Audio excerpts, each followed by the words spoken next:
Alright, so one of the problems with my Jeep here is this spare tire carrier, and I've been waiting to address it until I got all the tub work done.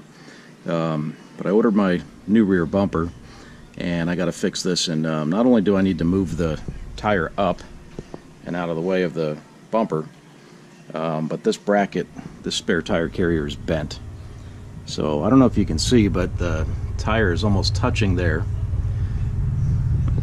and you can see the gap here. So if you look at this, obviously you can see that this has been, I don't know if you can see that, but it's been bent at some point and hammered back in. That piece is all banged up. The top piece, very straight. Bottom piece, you can kind of see right there where it sticks out. So that's causing the spare tire to not sit right. And again, additionally, I need to move it up, because if you look at the line that the bumper is going to sit on, it's clearly going to hit that tire.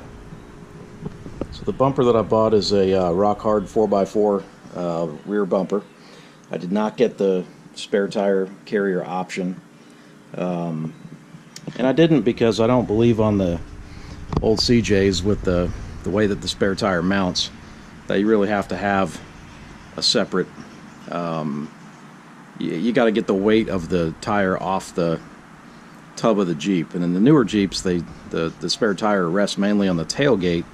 On this one, it's got a pretty heavy duty mounted into the tub. It's got a bracket that supports it there, and then you got this mount over here, and there's no bracket back here, but it's pretty solid. And this thing's pretty solid, so it doesn't sit on the tailgate, so I don't feel the need to buy and spend the money for that big tire carrier that they sell at Rock Hard 4x4. This bumper is friggin' stout. I don't even know, I mean, look how thick that is. These things are all the way through welded, 2-inch receiver, real nice heavy duty bumper. Give you all the mounting hardware for it. You got these plates. I haven't taken these out yet, but these plates, and you've got these mounting locations. You kind of see them under there.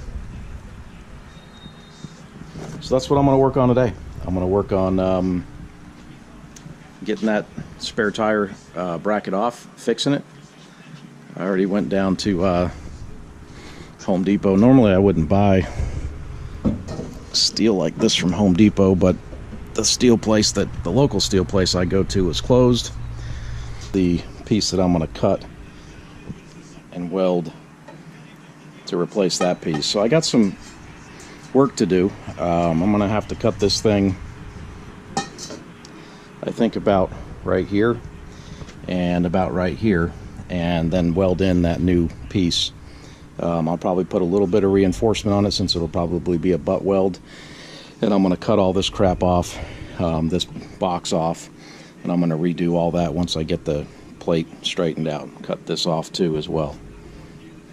Alright, so I'm going to get into it.